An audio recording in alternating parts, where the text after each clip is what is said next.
आज जो हम टॉपिक यहाँ पर टच करने वाले हैं वो आज तक मैंने जितने भी सेशंस करे हैं उन सब में से सबसे इम्पॉर्टेंट टॉपिक है, वो है how to choose your career. कि जो पेरेंट्स हमसे एक्सपेक्ट करते हैं कुछ हद तक वो एक्सपेक्टेशंस भी पूरी हो जाए और जो हम करना चाहते हैं वो भी हम कर सकें और आगे फाइनेंशियली ग्रो करने की जो पॉसिबिलिटीज़ हैं वो इनफाइनाइट हो। इससे पहले कि मैं आप लोगों को बताऊं कि ये चीज़ कैसे होगी या हमको क्या करना है, इसके लिए मैं आप लोगों से जानना चाहूँगा आप लोग अपना करियर कैसे चूज़ करते हैं। सर हम करियर चूज करते हैं जो हमारे पेरेंट्स आपस में सोचते हैं, जो बनना चाहते हैं वो सोचते हैं कि इसमें हमारा चिल्ड्रन फाइनेंशियली सही सक्सेसफुल हो सकता है और हो सकता है वो हमारे दिमाग में पहले से बचपन से सेट कर देते हैं कि आपको ये बनना है और हम छोटे होते हैं तो हम सोचते हैं कि यही हमारे लिए अच्छा ऑप्शन होगा, इसमें सक्सेसफुल हो सकते हैं। फिर वो बच्चे वही करने लग जाते हैं और फिर ये 90% बच्चे इससे चुनते हैं। मोस्टली क्या होता है कि फ्रेंड सर्कल के दबाव में आकर लोग भेड़ चाल में आकर कर लेते हैं, फ्रेंड ही करना तो हम भी ये करते हैं। सर बेसिकली जो होता है वो पेरेंट्स हमारे बोलते हैं कि 2 साल पहले उसने वो करा था आज वो सक्सेस है। वो जो है तेरे बड़े भैया जो है वो आज यूएस में बैठे हैं, ये जॉब कर रहे हैं। तो बेसिकली ये कहते हैं कि तू भी ये कर ले, तू भी उसकी तरह स्टैंड हो जा। कोई इंटरेस्ट के बारे में बात नहीं करता कि हमारा इंटरेस्ट किसमें है किसमें नहीं है। तो सर वो पेरेंट्स जब हमसे पूछते हैं कि आप ये नहीं करना वो नहीं करना तो बताओ क्या करना है, तो सर कई बार ये भी होता है कि हमारे पास ये जवाब नहीं होता, हम क्या करें, हमें यही नहीं पता होता।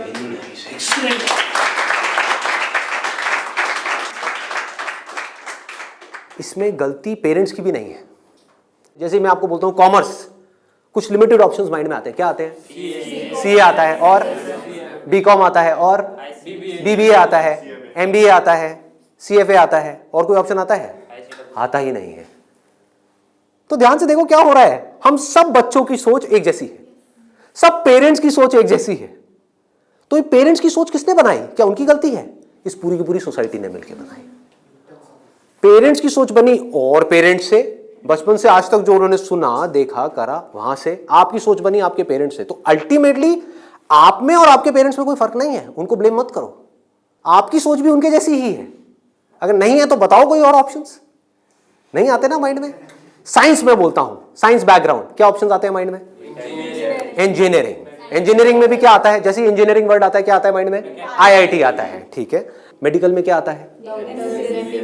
एमबीबीएस, सर्जन्स और कुछ? नो सर, बस यही है। देखो हमारी सोच कितनी लिमिटेड हो गई है।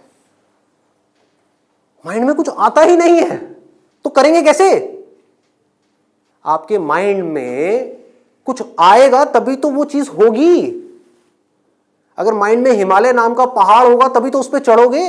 माइंड में हिमालय है ही नहीं तो कैसे चढ़ोगे? वहां तक जाना तो बहुत दूर की बात है। क्या करोगे? तो क्या होगा आपके साथ में? वही जो उन सब लोगों के साथ में हो रहा है जिनकी सोच ऐसी है। अपने आसपास में देख लो क्या हो रहा है उन लोगों के साथ में।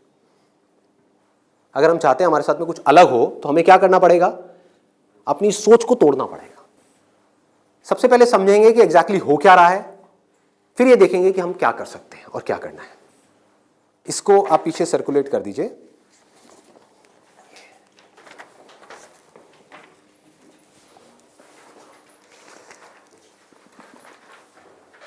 इसमें लिखा है how to choose a career. अच्छा, पढ़ाई में हमको आगे बढ़ने के लिए मान लो जैसे मैंने बोला साइंस बैकग्राउंड, तो माइंड में क्या आया? इंजीनियरिंग आया, इंजीनियरिंग से आईआईटी आया, आईआईटी से कोटा आया, या और ये जो तैयारी वाले इंस्टीट्यूट्स हैं वो आए, वहां पर जाओ, जा करके तैयारी करो, यही सब होता है। तो अब अगर आपको इस रास्ते पे सक्सेसफुल होना है कि मतलब आपको आईआईटी में पहुंचना है, आईआईएम्स में पहुंचना है, मेडिकल में टॉप कॉलेज में पहुंचना है, तो क्या चाहिए? हार्डवर्क से काम हो जाएगा। आराम से सोचो, आराम से सोचो। ये जो सोच है ना हमारी वो बड़ी खतरनाक बनी हुई है। उसी सोच पे क्वेश्चन मार्क लगाना है। हार्डवर्क सबसे ज्यादा कौन करता है? एक रिक्शे वाला, लेबरर सक्सेसफुल हो जाता है वो। ऐसे बच्चे देखे हैं जो बहुत हार्डवर्क करते हैं और तब भी नहीं हो पाता उनका, और ऐसे बच्चे हैं जो इतना हार्डवर्क नहीं करते हैं, अपनी लाइफ में एक बैलेंस बनाते हैं, मतलब घूमते फिरते भी हैं, मजे भी करते हैं, साथ साथ में पढ़ाई भी करते हैं और वो टॉप कर जाते हैं। इसका मतलब क्या है? हार्डवर्क पे क्वेश्चन मार्क लगाओ। हार्डवर्क इंपॉर्टेंट है, लेकिन हार्डवर्क भी अगर सही डायरेक्शन में ना किया जाए तो बकवास है। समझ रहे हो? सक्सेस यहां है, आप वहां भाग रहे हो पूरी जान लगा करके पागलों की तरह, कभी सक्सेसफुल हो सकते हो? हार्डवर्क तो कर रहे हो, क्यों नहीं हो सकते? डायरेक्शन ही गलत है। सबसे पहले क्या चाहिए? एक सही डायरेक्शन चाहिए, सबसे पहले, मोस्ट इंपॉर्टेंट। मतलब कि जिस डायरेक्शन में हम भाग रहे हैं, पहले हमको उसको समझना है कि हम सही डायरेक्शन में भी भाग रहे हैं या इसलिए भाग रहे हैं क्योंकि सब भाग रहे हैं। या ये कहो, हो सकता है ये जो सब भाग रहे हैं उसमें से कुछ लोगों के लिए वो डायरेक्शन सही हो, हमारे लिए गलत हो। समझ पा रहे हो? पता कैसे चलेगा कि कैसे पता लगेगा? एक्सीलेंट। देखो क्या है, सिर्फ 2 पैरामीटर्स हैं जिसके ऊपर हमको दिमाग लगाना है। एक है कंपटीशन, एक है कंसंट्रेशन पावर। जहां पर भी कंपटीशन ज्यादा है, मतलब क्या है कि वहां पर लाखों बच्चे ट्राई कर रहे हैं, होना कितनों का है? 1%, 2%, 3%। रियलिटी है। मैं कुछ भी हाइपोथेटिकल बात नहीं करूंगा। क्या ये जो लाखों बच्चे ट्राई करते हैं, कोई भी ये सोच करके ट्राई करता है, लाखों रुपए जा करके कोचिंग इंस्टीट्यूट में स्पेंड करता है कि मेरा नहीं होगा? देखो कितना मजेदार है। मतलब लाखों को यह लग रहा है कि हमारा हो जाएगा। तो अब सबसे पहला यहां पर जो क्वेश्चन पूछना है, जो ना अभी पेरेंट्स पूछ रहे हैं ना बच्चे खुद पूछ रहे हैं, वो अपने आप से पूछना है। वो ये कि मेरी कंसंट्रेशन पावर्स कैसी है। सिंपल है ना? इसमें कोई कॉम्प्लिकेटेड है? कि अगर आपको इन कॉम्पिटिटिव एग्जाम्स में कॉम्पीट करना है, दिन में 10-10 घंटे पढ़ना है, 15-15 घंटे पढ़ना है, उससे भी काम नहीं होने वाला, क्योंकि बहुत लोग पढ़ते हैं फिर भी नहीं कर पाते। तो इसका मतलब क्या है? आपको अपने आप से सच बोलना होगा। अब ये बड़ा टेढ़ा काम है, क्योंकि दुनिया में हमारी आदत क्या पड़ी हुई है? झूठ बोलने की। हाँ, किसी से भी जाकर के पूछो, हाँ भाई तेरे में पोटेंशियल है, कर लेगा आईटी? हाँ मैं तो कर लूंगा, मैं तो कर लूंगा। फिर हुआ क्यों नहीं? हुआ क्यों नहीं? अरे वो लक साथ नहीं हो पाया, कोई वजह होगी, नहीं हो पाया। मतलब क्या था? डायरेक्शन ही गलत थी, स्टार्टिंग ही गलत हो गई। अब आप कैसे ये डिसाइड करोगे कि आपकी कंसंट्रेशन पावर स्ट्रांग है या नहीं है? माइंड की थोड़ा सा डेप्थ में जाते हैं। कैसे डिसाइड करोगे? जब भी आप किसी कॉम्पिटिटिव एग्जाम में कॉम्पीट कर रहे हो, तो आपको ये देखना होगा आपके कॉम्पिटिटर्स कौन है। फॉर एग्जाम्पल, आप एक रेस में भाग रहे हो, आपके साथ में कोई एथलीट है जिसने 10 साल प्रैक्टिस करी है रेस में भागने की। आप कभी नहीं भागे, धीरे धीरे जॉगिंग करी है, लेकिन रेस में कभी तेज नहीं भागे। जीत पाओगे उससे? करो हार्डवर्क। वो 10 साल से भाग रहा है और वो रुकने वाला नहीं है, उसके पास में पूरा का पूरा एक मोमेंटम है। वो अगले 2 साल तक भी ऐसे ही भागने वाला जैसे वो 10 साल से भागता आया है। आप अभी भागना शुरू कर रहे हो। तो पहले अपनी कंसंट्रेशन पावर्स को कंपेयर करना है किसी और के साथ। That is going to be a realistic solution.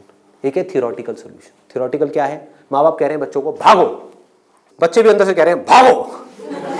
यही हो रहा है, करेंगे करेंगे करेंगे करेंगे करेंगे, चार्ज अप हुए पड़े हैं पागलों की तरह। इनको ये नहीं समझ पा रहा कि मेरे अंदर वो स्ट्रेंथ है भी या नहीं है। बहुत बारीक बात है, अगर इसको हमको समझ आए तो। एक बॉक्सिंग रिंग में आप हो, ठीक है, तो सामने देखो कि जो बॉक्सर है वो है कौन जिससे आप लड़ने के लिए जा रहे हो। इसी को तो कंपटीशन बोलते हैं। तो अगर उस कंपटीशन को आपको जीतना है, और जीतना ही है, हारना किसको है? किसको अपने माँ बाप के पैसे डुबोने हैं? किसको अपनी लाइफ खराब करनी है? जीतना ही है। तो जीतने का क्या तरीका है? पहले अपने कॉम्पिटिटर्स की स्ट्रेंथ को समझ जाओ। समझ लो कि आप कॉम्पीट कर किसके साथ में रहे हो। वो कैसे समझोगे? रियलिस्टिकली अपने आप से पूछो, अपने स्कूल के बैकग्राउंड के बेस पे या जो भी आज तक आपने किया है उसके बेस पे। कुछ बच्चे होते हैं जिनको एक चैप्टर है, मान लो एक बुक में, उसको पूरा याद करने में या समझने में 1 घंटा लगता है। आपको कितनी देर लगती है? 5 घंटे, 6 घंटे, 10 घंटे या आधा घंटा? ये पूछो अपने आप से। Then you will be able to जज your strength in comparison to your competitors. ये जो 13 लाख बच्चे हैं, इसमें से 10% बच्चे ऐसे हैं जिनकी कंसंट्रेशन पावर्स एक्स्ट्रा ऑर्डिनरी है। उनसे अगर आप कंपीट कर रहे हो तो एटलीस्ट आपकी कंसंट्रेशन पावर्स एक्स्ट्रा ऑर्डिनरी होनी ही चाहिए। और कंसंट्रेशन पावर एक दिन में एक्स्ट्रा ऑर्डिनरी नहीं होती है, ये प्रैक्टिस है। मतलब उन्होंने कई सालों तक इसकी प्रैक्टिस करी है, तब जाके उनकी कंसंट्रेशन पावर एक लेवल तक पहुंची है। तो आप अपने आप से ईमानदारी से सवाल पूछो तो सही कि आपकी कंसंट्रेशन पावर है कैसी। अगर एक्स्ट्रा ऑर्डिनरी है और आप ऐसे कंपटीशन में जा रहे हो जहां पे कंपटीशन बहुत हाई है, तो आपके सक्सेसफुल होने के क्या चांसेस हैं? क्या 100% है? पूछो अपने आप से, दिमाग को खोलो। दिमाग बंद हुआ पड़ा है लोगों का। आईआईटी में लोग कहाँ से आते हैं? सिर्फ दिल्ली से आते हैं, सिर्फ बॉम्बे से आते हैं? कहाँ से आते हैं? ऑल ओवर इंडिया से। मान लो 1 लाख बच्चे ऐसे हैं इंडिया में अलग अलग स्कूल्स में जो अपनी अपनी क्लास में टॉपर हैं। उनको क्या लग रहा है कि मेरी स्ट्रेंथ बहुत तगड़ी है। ये बात हो रही है टॉपर्स की। लेकिन जब वो जाएंगे कॉम्पीट करने तो और भी ऐसे टॉपर्स आए होंगे जो उनसे भी आगे होंगे। आप समझ गए? तो यहां पे आपने क्या किया? एक बहुत बड़ा काम कर दिया, अपने आप से सच बोल दिया और यही सच जा करके अपने घर वालों को बोल दिया। इससे क्या होगा? आप एक ऐसे कंपटीशन से बच सकते हो जहां पर आपके हारने के चांसेस बहुत ज्यादा है, क्योंकि एक्चुअल में कंपटीशन है किसके बीच में? देखो, उन लोगों के बीच में जिसमें पोटेंशियल है। एक रेस हो रही है ओलंपिक्स में, वो किसके लिए है? जिसने बहुत प्रैक्टिस करी है, जिसके अंदर पोटेंशियल है, स्टैमिना है, फोकस करने की पावर्स है, डिस्ट्रैक्शन से वो अपने माइंड को हटा सकता है, उसके लिए है ना। सबके लिए तो नहीं है। अगर सबको भगा दिया जाए उस रेस में तो क्या होगा? क्योंकि उसमें जीतने के बाद गोल्ड मेडल मिलता है, अखबार में फोटो आती है। अखबार में फोटो आती है ना, इन कोचिंग इंस्टीट्यूट्स की फोटो आती है, नाम लिखे होते हैं, ऑल इंडिया रैंक ये है, ये है, ये है। उसको देख करके क्या होता है माँ बाप की हालत? उनको उसकी फोटो नहीं दिख रही होती, अपने बच्चे की फोटो दिख रही होती है। यहाँ पे आने वाले इतने साल बाद मेरे बच्चे की फोटो होगी, मेरी बेटी की फोटो होगी, उसकी ये रैंक होगी। यहाँ से क्या हो रहा है? हम अननेसेसरी अपनी एक ख्याली दुनिया खड़ी कर रहे हैं। पेरेंट्स ने अपने दिमाग में एक ख्याल बना लिया। अब यहाँ तक प्रॉब्लम नहीं है, उन्होंने वो ही किया जो होना था, सबके साथ होता है। कौन नहीं चाहेगा? गड़बड़ कहाँ हुई? आप भी इस खेल को नहीं समझ पाए, आप समझ ही नहीं पाए हो क्या रहा है। ये जो कोचिंग इंडस्ट्री है आज की डेट में 1.5 लाख करोड़ की इंडस्ट्री है। ये पैसा कहाँ से आ रहा है? हम सबसे आ रहा है, हमारी जेब से आ रहा है। तो अगर इस खेल को हम समझ जाएं, हमारे पेरेंट्स नहीं भी समझ पा रहे क्योंकि वो तो सपने देखेंगे ही, और हम जाकर के बोले ये सपना आप अभी रोक दो, इन पे लगाम लगाओ, देखो पहले कि आपका बच्चा कहाँ स्टैंड करता है। गाड़ी आपके पास में 800 और कॉम्पीट करने की बात कर रहे हो फेरारी वालों से, बट इसका मतलब ये नहीं है 800 बुरी है। आप समझ गए मेरी बात? रेस में बुरी है, बट दिल्ली की सड़कों पे, पुरानी दिल्ली में फेरारी अच्छी है, 800 अच्छी है? 800 अच्छी है, ज्यादा सक्सेसफुल है। बट वही अगर उस रेस में चली जाए जिसमें सब भाग रहे हैं और सारी 800 नहीं है, फेरारीज है, एक से एक फेरारीज है, किसमें कितनी आग लगी हुई है वो आपको पता ही नहीं है। आप समझ पा रहे हो? कोई आ रहा है कहीं से, उस बच्चे में कितनी आग है और कितना पोटेंशियल है वो आप सपने में भी नहीं सोच सकते, और आप उससे लड़ने की बात कर रहे हो। किस बेस पे? क्योंकि मेरे घर वालों ने ये सपना देखा है और मुझे सपने को सच करना है। पोटेंशियल है या नहीं है? पूछो अपने आप से, तो आपको क्लियर कट जवाब मिलेगा। क्लियर कट 10% लोग ऐसे होते हैं जिनमें एक्चुअल में पोटेंशियल है इन एग्जाम्स में कॉम्पीट करने का। तो if you are there in that top 10% category, तो अब आपका हार्डवर्क यहां पे काम आने वाला है। Depending upon your hard work, बशर्ते आपके अंदर पोटेंशियल हो। फॉर एग्जाम्पल फेरारीज की रेस हो रही है, उसमें आपने पूरी जान लगा दी, एक सेकंड के लिए भी डिस्ट्रैक्ट नहीं हुए। ठीक है, डिस्ट्रैक्ट होने में 1 सेकंड लगता है। डिस्ट्रैक्शंस वाला मेरा सेशन है पावर ऑफ फोकस, वो देखा होगा आप लोगों ने। बहुत तरह की डिस्ट्रैक्शंस हैं। मान लो आप हो तो फेरारी, लेकिन डिस्ट्रैक्ट हो गए, रुक गए, रेस यहां हो रही है, आप यहां चले गए, आउट है कि नहीं? तो आपको पूरी तरह से फोकस्ड रहना पड़ेगा, हार्डवर्क करना होगा, डेडिकेशन चाहिए, डिजायर चाहिए, सब कुछ चाहिए। लेकिन सबसे पहले क्या चाहिए? इंजन में दम होना चाहिए, अंदर वो पोटेंशियल होना चाहिए, एक्स्ट्रा ऑर्डिनरी कॉन्सेंट्रेशन पावर्स होनी चाहिए। ये बात हमको समझ क्यों नहीं आ रही है? अब क्यों चाहिए कॉन्सेंट्रेशन पावर्स? कभी सोचा है? 2 तरह के काम है इस दुनिया में, एक वो जिसमें हमारा इंटरेस्ट है, दूसरा वो जिसमें इंटरेस्ट नहीं है। जहां इंटरेस्ट नहीं है वहां पर कॉन्सेंट्रेशन पावर्स का स्ट्रांग होना बहुत जरूरी है, जहां है वहां पर नहीं है, क्योंकि वहां तो ध्यान लग जाता है। वीडियो गेम खेलने के लिए कॉन्सेंट्रेशन पावर चाहिए क्या? क्यों? क्यों? इंटरेस्ट है तो वहां पर कॉन्सेंट्रेशन हो जाता है, खेलने में कॉन्सेंट्रेशन हो जाता है, और बहुत सारी चीजों में कॉन्सेंट्रेशन हो जाता है। पढ़ाई में हमें कॉन्सेंट्रेट करना पड़ता है और चाहिए ही चाहिए, क्योंकि पढ़ाई में 99.99% लोगों का इंटरेस्ट नहीं होता, तो कैसे पढ़ाई में क्रैक कर पाएंगे? तब जब अपने ध्यान को ऐसी जगह पे रोकना आता हो जहां पे हमारा इंटरेस्ट नहीं है। और ऐसी स्ट्रेंथ कितने लोगों में होती है?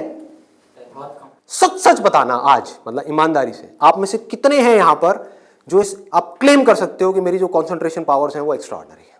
ऑनेस्टली आपकी है, let's give a big hand for it. हम सब में से सिर्फ एक की, और ट्राई कौन करते हैं? सब करते हैं। मेजॉरिटी ऑफ पीपल, सब तो नहीं कह सकते, मेजॉरिटी ऑफ पीपल करते हैं। है ना खतरनाक खेल। और एक बहुत बड़ी चीज हुई है अभी यहां पर, आप में से सिर्फ एक ने अपना हाथ उठाया, बाकी ने नहीं उठाया। इसका मतलब आपने क्या किया? सच बोल दिया, एक्सेप्ट कर लिया। अगर अपने घर पे भी एक्सेप्ट कर लो तो क्या होगा? खेल शुरू होने से पहले ही खत्म हो जाएगा। अगर ये मेजॉरिटी ऑफ बच्चों को समझ आ जाए, इंडिया में लाखों बच्चे मेरी वीडियोस देखते हैं, उनको ये समझ आ जाए और वो अपने आप से सच बोल दें, अपना हाथ ऊपर ना करें, अपने घर पे जाकर के बोल दें मेरी कंसंट्रेशन पावर एक्स्ट्रा ऑर्डिनरी नहीं है। हाँ, मेरी क्लास में कुछ 4 बच्चे हैं, उनकी है, वो भी कॉम्पीट करने जा रहे हैं, उनको करने दो। मुझे नहीं लगता कि मैं जीत पाऊंगा इस खेल में। हाँ, कुछ और ऐसे खेल हैं जहां पर मैं फाड़ दूंगा, तो क्या होगा? अब क्या आपके पेरेंट्स भेजेंगे आपको? पहले ही बोल दो, आपने भेजना है भेज दो, लेकिन आपका पैसा डूबेगा। 5 लाख डुबोने हैं, डुबो दो। भेजना है भेज दो, मुझे पता है मेरा नहीं हो पाएगा। ये झूठ है, ये नेगेटिव थिंकिंग है, या ये रियलिस्टिक थिंकिंग है? समझो, realistic thinking, that is the biggest thing जो हमको समझना है। पॉजिटिव थिंकिंग का लोग मतलब क्या निकालते हैं कि मेरे पास में मारुति 800 है और मैं ये एक्सेप्ट ही ना करूं कि मेरे पास में मारुति 800 है, मैं अपना एक ख्याल बना लूं कि मेरे पास में फेरारी है और जाकर के कॉम्पीट करूं ऐसे लोगों के साथ में जिनके पास में एक्चुअल में फेरारी है। फर्क पता लग रहा है? और ऊपर से अपने आप को पॉजिटिवली अंदर से मोटिवेट करता रहा हूं। घर वाले भी मुझे रोज फोन करके, नहीं बेटा तू कर सकता है, कर सकता है, कर सकता। रियलिटी को देखो ही ना, अपनी स्ट्रेंथ को देखो ही ना, अपनी आंखें बंद कर लो, सच बोलो अपने आप से।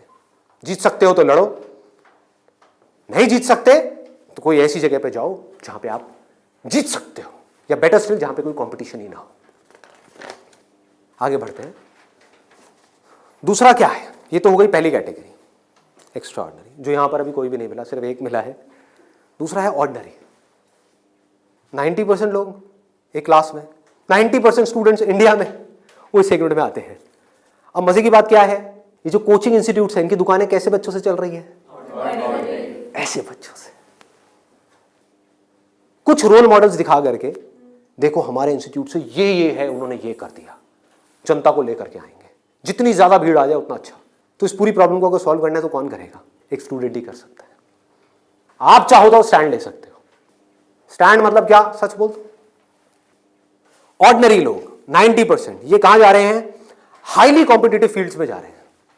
क्यों जा रहे हैं? क्योंकि सब जा रहे हैं, क्योंकि उन्हें लग रहा है कि मेरा हो जाएगा। मैं ये नहीं कह रहा कि अगर आप ऑर्डिनरी हो और एक हाई कॉम्पिटिशन वाली फील्ड में जा रहे हो तो आपका नहीं होगा। I am not saying that the possibility is 0%, I am saying possibility is 1%। Genuine है वो भी तब है अगर आप मेहनत करो तो। अगर वहां जाकर के मेहनत ही ना करो तब तो बिल्कुल नहीं होगा। अगर आप बहुत मेहनत करो तो 1%। क्योंकि मैं हिम्मत नहीं तोड़ूंगा ऐसे लोगों की। लाखों ऐसे स्टूडेंट्स हैं जो आज की डेट में ऐसा कर रहे हैं, बट ये वीडियो मैं सिर्फ अभी करंट सिचुएशन के लिए नहीं बना रहा, मैं आगे तक देख रहा हूँ। आने वाले 20 साल, 50 साल, 100 साल आगे तक देख करके चल रहा हूँ कि इंडिया की प्रॉब्लम्स का अगर हमको सोल्यूशन निकालना है, अनएम्प्लॉयमेंट का सोल्यूशन निकालना है, डिप्रेशन का सोल्यूशन निकालना है, तो वो सोल्यूशन क्या है? मेरी सोच वहां पर चल रही है। इसकी वजह से होगा क्या? अभी जो ऑलरेडी ऐसे ऑर्डिनरी स्टूडेंट्स हैं और वो ऐसी जगह पे चले गए हैं, तो उनकी हिम्मत टूट जाएगी इस वीडियो को देख करके। तो मैं उनको क्या कहूँगा? उम्मीद है, लगा दो जान। बस साथ में क्या कहूँगा उन पेरेंट्स को जो अब ऐसा गेम खेलने वाले हैं, उन स्टूडेंट्स को क्या कहूँगा? मोस्ट इंपॉर्टेंट जो मुझे देख रहे हैं, बड़ा सिंपल है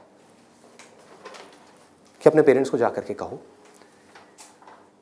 मुझे नहीं लगता कि मेरे में पोटेंशियल है, मुझे नहीं लगता कि मैं कर पाऊंगा। हाँ, 1% चांस है।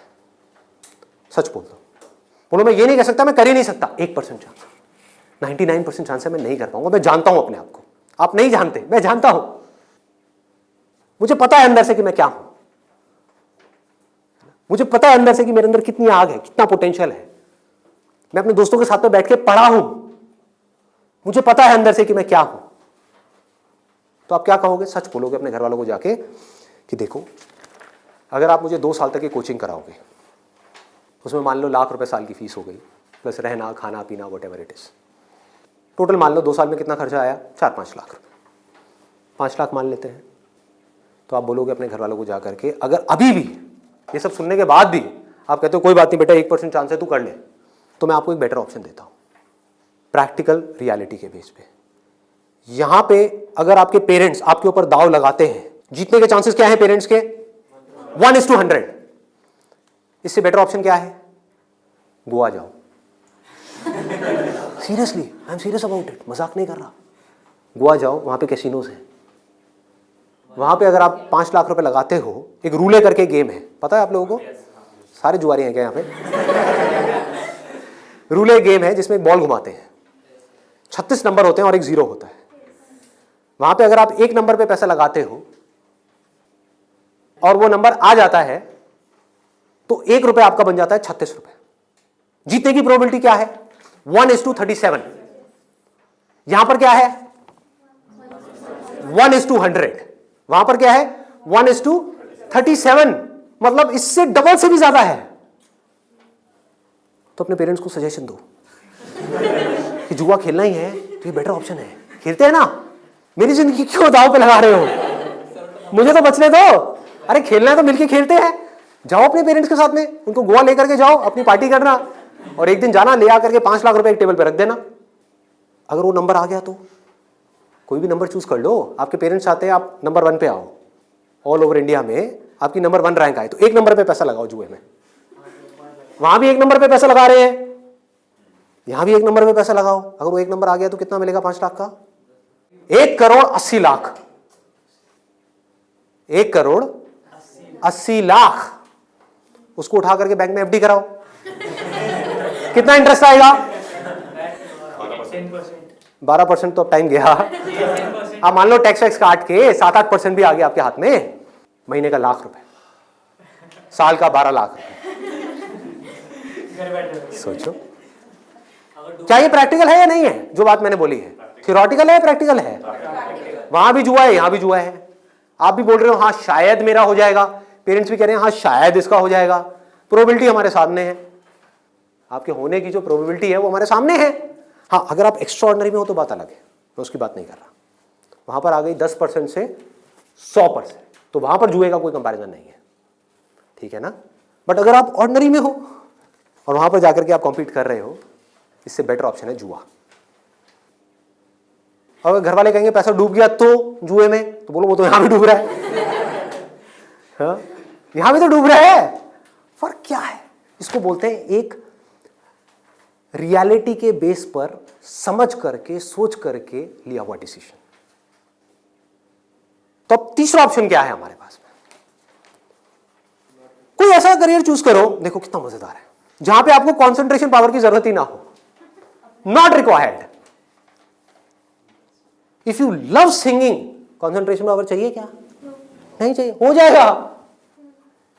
किसी खेलने में इंटरेस्ट है तो वहां पे कंसंट्रेशन पावर बहुत स्ट्रांग चाहिए क्या? हो जाएगा, घंटों तक हो जाएगा। एक है कंसंट्रेट करना पड़ता है, एक है कंसंट्रेशन हो जाता है। दोनों में बहुत फर्क है। इंटरेस्टिंग है तो कंसंट्रेशन हो जाता है, इंटरेस्टिंग नहीं है, बोरिंग है तो कंसंट्रेट करना पड़ता है, फिर चाहे वो पढ़ाई हो चाहे जॉब हो। ये छोटी सी सोच चाहिए, समझ चाहिए। अब यहां पे क्या चलेगा? इन फील्ड्स में कंपटीशन क्या है? आर्ट हो गया, स्पोर्ट्स हो गया, कोई भी क्रिएटिव फील्ड हो गई, वहां पर कंपटीशन क्या है? बहुत ज्यादा है उन लोगों के लिए जो मीडियोकर है। लेकिन अगर आपके अंदर टैलेंट है, कोई कंपटीशन नहीं है, क्योंकि दोनों का आपस में कंपैरिजन किया ही नहीं जा सकता, कोई नंबर्स नहीं है ना। ध्यान से समझो, जैसे आप किसी एग्जाम में जाते हो तो एक कंपेयर किया जा सकता है आपको किसी से, क्योंकि आपके आए 90%, किसी और के आए 99%, तो कंपैरिजन है। टैलेंट में क्या है? आपके अंदर एक तरह का टैलेंट है, किसी और के अंदर और कोई तरह का टैलेंट है। आप जो कर सकते हो वो नहीं कर सकता, वो जो कर सकता है वो नहीं कर सकता। एक सिंगर है उसकी अलग तरह की आवाज है, कोई और सिंगर है उसकी अलग तरह की आवाज है। अब यहां पे भी एक छोटा सा प्रॉब्लम है। प्रॉब्लम क्या है यहां पर? प्रैक्टिकली आप लोग बताओ कि प्रॉब्लम क्या है यहां पर इस तरह का कुछ करने में? स्कोप क्या होगा, क्या नहीं होगा? देखो अगर टैलेंट हो तो स्कोप होगा या नहीं होगा? होगा। बट ऑब्वियस, टैलेंट कैसे डेवलप होता है? प्रैक्टिस। और ये भी तभी काम आएगा जब इंटरेस्ट होगा। समझ गए ना? जितना ज्यादा इंटरेस्ट होगा उतना ही ज्यादा पैशन होगा, जितना ज्यादा पैशन होगा उतना ही ज्यादा पैशन के साथ प्रैक्टिस करोगे, जितना प्रैक्टिस करते चले जाओगे उतना ही टैलेंट बढ़ता चला जाएगा, जितना आपका टैलेंट बढ़ता चला जाएगा आपके लिए कंपटीशन उतना ही कम होता चला जाएगा। क्लियर है ना? बट आप इन सारे रूट से भागने के लिए वहां पर जा रहे हो तो भगवान ही मालिक है आपका। समझ गए? पढ़ाई के टॉर्चर से बचने के लिए जबरदस्ती कोई ऐसा काम नहीं है जो आपको बहुत इंटरेस्टिंग लगता है फिर भी आप कर लो, आपको हाँ ये सही है, तो आपका वही हाल होगा जो वहां पे कंपटीशन में बाकी लोगों का हो रहा है। मतलब आपको जेन्युइनली चूज करना होगा कोई ऐसा interest which you are extremely passionate about, extremely passionate about. ठीक है, इससे भी एक स्टेप आगे बढ़ते हैं। यहां पे प्रॉब्लम एक है बहुत सिंपल सी, जो मेरे पास में कमेंट्स आते हैं कि हमें पता ही नहीं है कि ऐसा इंटरेस्ट क्या है। I don't know what that interest is.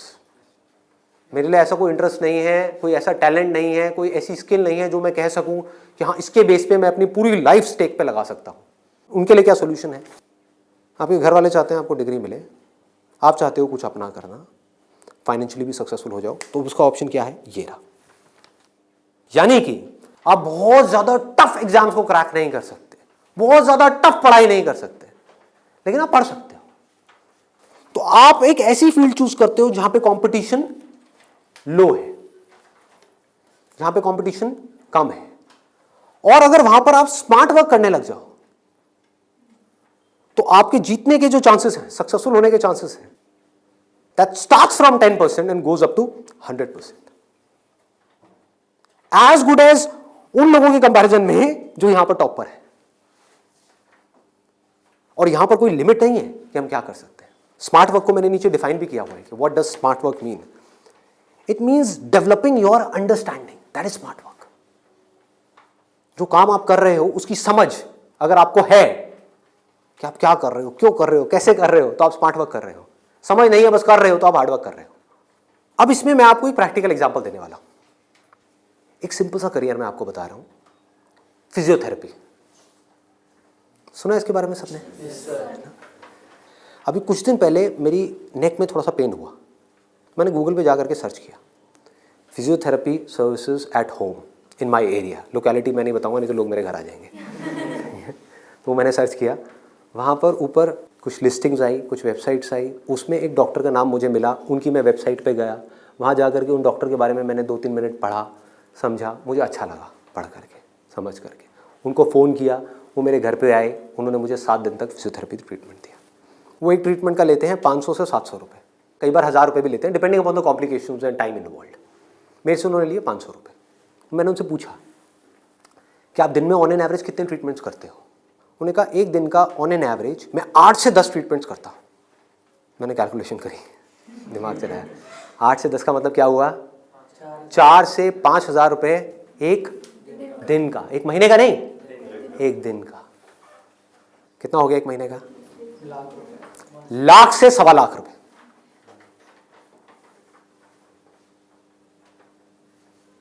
अभी उनको 4 साल हुए अपनी फिजियोथेरेपी करे हुए। ये नहीं है कि 40 साल हो गए, 4 साल। समझ रहे हो क्या किया उन्होंने, कैसे किया उन्होंने? वो सब आ जाता है स्मार्ट वर्क के अंदर। उन्होंने हार्ड वर्क नहीं किया, स्मार्ट वर्क किया। ज्यादातर लोग क्या करते हैं, एक हाईली कॉम्पिटिटिव फील्ड के अंदर जाकर के कॉम्पीट करते हैं, वहां होता है नहीं, जाकर के किसी लोकल कॉलेज में फंस जाते हैं, वहां से निकल करके जॉब के लिए धक्के खाते हैं। इसके आगे सोच बढ़ ही नहीं पाती है। जॉब नहीं मिल रही तो दुखी हो जाते हैं, उसके बाद में जब बहुत टाइम तक जॉब नहीं मिल रही होती तो जो भी जॉब होती है, जैसी भी जॉब होती है, कर लेते हैं। होता है प्रैक्टिकली ऐसा है? नहीं होता है। पढ़ाई करिए किसी फील्ड में, जॉब कर रहे हैं किसी और फील्ड में, मतलब जो वो पढ़ाई करी वो बेकार हो गई। स्मार्ट वर्क किसे कहते हैं? आप एक फिजियोथेरेपी कॉलेज में गए, कोई टॉप कॉलेज नहीं जहां पे अगेन कंपटीशन है, किसी लोकल कॉलेज से। क्योंकि कोई भी जब फिजियोथेरेपी कराता है तो पूछता नहीं आपने कौन से कॉलेज से किया है। मैंने नहीं पूछा, कोई नहीं पूछता। तो किसी भी कॉलेज से अच्छे से जा करके आप स्टडी करके आ गए, डिग्री लेकर के आ गए। आप कहीं भी जाओगे कभी भी आपको जॉब तो मिल ही जाएगी, जो सुन करके आपके घर वाले कन्विंस हो जाएंगे, कहेंगे हाँ ठीक है एक बैकअप प्लान तो है। तो एक ऐसा रास्ता जहां पर वर्स्ट केस सिनेरियो में आपको जॉब भी मिल जाए लेकिन बेस्ट केस सिनेरियो की कोई अपर लिमिट ना हो। अब बात आती है कैसे करोगे आप इस चीज को। इसका स्कोप देखो, कि आने वाले टाइम में अभी जितनी तेजी से मोबाइल, लैपटॉप, कंप्यूटर सब लोग इस तरह भाग रहे हैं, सबके ये प्रॉब्लम्स आनी ही आनी है। बैक में प्रॉब्लम आनी ही आनी है, नेक में प्रॉब्लम आनी ही आनी है, और पता नहीं कितनों को कितनी आनी आ भी रही है। आपके घर में भी जो आपके पेरेंट्स हैं उनको सबको कहीं ना कहीं दर्द होगा। तो आपने पहले तो ये समझा कि हाँ, इसका स्कोप कभी कम नहीं होने वाला, बढ़ने ही वाला है। ठीक है, इसमें कंपटीशन भी बढ़ेगा जब स्कोप ज्यादा है तो, लेकिन किन लोगों के लिए बढ़ेगा? जो हार्ड वर्क कर रहे हैं, लेकिन जो स्मार्ट वर्क को समझ पा रहे हैं वो कुछ भी कर सकते हैं। तो आप क्या कर सकते हो? आपने कहा कि सिर्फ इससे काम नहीं चलने वाला, वो मुझे समझ आ रहा है, जैसे मैंने फिजियोथेरेपी का किया, सिर्फ इससे काम नहीं चलने वाला, तो इसके साथ में कुछ और चीजें भी हैं जो मुझे सीखनी पड़ेंगी। क्या सीखना पड़ेगा? जिसका हो सकता है इससे डायरेक्ट कोई कनेक्शन ना हो। 1 महीने का छोटा सा कहीं से वेबसाइट डेवलपमेंट का कोर्स कर लिया, और ऑनलाइन मार्केटिंग का, कि ऑनलाइन मार्केटिंग कैसे करते हैं। गूगल में जब भी आप कुछ सर्च करते हो तो वहां पे एड्स आती हैं, उसको बोलते हैं गूगल एडवर्ड्स। ये किस तरह से काम करता है। आपने कहा ऑनलाइन मार्केटिंग मैंने सीख ली, उसके अलावा मुझे अपनी कम्युनिकेशन स्किल्स पे काम करना होगा, क्योंकि अगर मैं कहीं जा रहा हूं, किसी से बात कर रहा हूं और मैं बेवकूफ लग रहा हूं बात करने में, तो कोई मुझे दोबारा क्यों बुलाएगा। तो आपने क्या किया? कम्युनिकेशन स्किल्स का एक कोर्स किया 1 महीने का, उसके अलावा इंग्लिश स्पीकिंग का एक कोर्स किया 6 महीने का या 1 साल का। इस सबसे हो क्या रहा है? आप एज एन इंडिविजुअल बेटर बनते चले जा रहे हो। उसके बाद में धीरे धीरे आप अपनी एक क्लाइंटेल बनाओगे। शुरू में मान लो आपको दिन में 2 या 4 लोगों ने बुलाया, वर्स्ट केस सिनेरियो मान लो ना, घर से आप ऑपरेट कर रहे हो, अभी आपने कोई अपना क्लिनिक नहीं बनाया है, घर से आप ऑपरेट, और ये कोई थ्योरेटिकल बात नहीं है, ऐसे बहुत सारे लोग हैं जो ऑलरेडी ये काम कर रहे हैं, बहुत लोग कर रहे हैं। अपने नाम को मल्टीपल वेबसाइट्स में आप लिस्ट कर दोगे, इनको डायरेक्टरीज बोलते हैं, ऑनलाइन डायरेक्टरीज। तो ऑनलाइन सर्च इंजन में कोई भी कुछ भी सर्च करेगा तो कहीं ना कहीं वो आप तक पहुंच जाएगा, चाहे वो एक वेबसाइट के थ्रू पहुंचे, चाहे आपके थ्रू पहुंचे, चाहे एड के थ्रू पहुंचे, चाहे कहीं से भी पहुंचे, वो आप तक पहुंचेगा। अगर उनको आपने सेटिस्फाई कर दिया, अपनी बातों से भी, अपने ट्रीटमेंट से भी, ईमानदारी से, जेन्युइनली अच्छा ट्रीटमेंट कर दिया, तो वो क्या करेंगे? लोकेलिटी में रिकमेंड करेंगे, अपने फ्रेंड सर्कल में करेंगे, अपने रिलेटिव्स में करेंगे। तो धीरे धीरे क्या होगा? कुछ महीनों में क्या होगा? यहां पे थोड़ा पेशेंस रखना होगा। ये नहीं है सारा काम 1 दिन में हो जाएगा। आईआईटी में भी आपका एडमिशन होगा तो ये नहीं कि हलवा है वहां से क्लियर करना, 4 साल तक लग करके दिन रात काम तो करना ही पड़ेगा ना, यहां भी करना पड़ेगा। तो आप सीखते जा रहे हो, समझते जा रहे हो, धीरे धीरे आपको कुछ ऐसी टेक्नोलॉजीज के बारे में पता लगेगा, कुछ ऐसे इक्विपमेंट्स के बारे में पता लगेगा। इसमें हजारों तरह के इक्विपमेंट्स हैं, हजारों तरह की चीजें हैं, अलग अलग तरह के ट्रीटमेंट्स के लिए। इतनी बड़ी फील्ड है ये। आप आने वाले टाइम में फिजियोथेरेपी का एक ऐसा क्लिनिक बना सकते हो अपनी सिटी में या कहीं पर भी, जो अपने आप में स्टेट ऑफ द आर्ट हो, मतलब ऐसा जो पूरे इंडिया में ना हो। और क्लिनिक आप ऐसे करते करते धीरे धीरे, अभी 1 दिन में या 2 दिन में नहीं होगा, मान लो 5 साल में होगा, 10 साल में होगा, 20 साल में होगा। क्लिनिक कितना बड़ा हो सकता है, कितने क्लिनिक्स हो सकते हैं, क्या क्या हो सकता है, कोई लिमिट नहीं।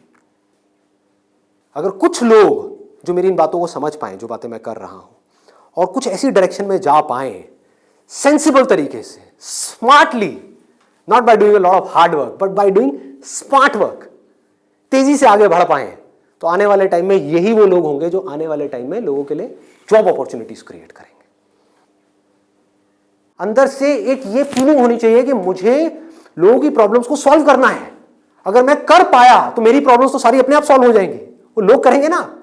अगर आपने किसी के दर्द का इलाज कर दिया तो वो आदमी आपको पता है क्या कहेगा? बताओ आपको क्या चाहिए। वो लोग आपके पीछे आएंगे। आपने उनको बोल दिया ना, नहीं मैं आज आपका ट्रीटमेंट नहीं कर रहा, नहीं डॉक्टर साहब आप बताओ कब आओ। मतलब कि अपने आप को अंदर से स्ट्रांग बना लो तो दुनिया भागती हुई आपके पास आएगी। ये एक रास्ता है। एक है अंदर से तो स्ट्रांग बनो मत और दुनिया के पीछे भागते रहो। भैया मेरा कुछ हो सकता है, भैया मेरा कुछ हो सकता है, भैया कहीं लगवा दो, जॉब लगवा दो, भैया ये भैया वो भैया वो। अरे काहे का भैया, समझे? ये एटीट्यूड चाहिए। डंके की चोट पे आप काम करो। मैंने लाइफ में जो भी काम किया है बिल्कुल एटीट्यूड के साथ किया है। ये मैं कर रहा हूं, आपको चाहिए तो लो, नहीं चाहिए तो आगे बढ़ो। Does not make any difference to me, क्योंकि मैं जो कर रहा हूं आई बिलीव इन इट। मैं कोई भीख नहीं मांग रहा हूं आपसे। और बहुत सारे लोग होते थे जिनको मैं मना कर देता था, जब मैं नहीं कर रहा तुम्हारा शूट, और वो जा करके 4 लोगों को पकड़ के ले आते थे, ये बंदा जेन्युइन है, इसमें दम है ना बोलने का। वो दम कहां से आता है? सोच से आता है। सोच को खोलो, बंद करके इसमें मत रहो, फाड़ दो। और फिर भी रहना है तो आपकी चॉइस है।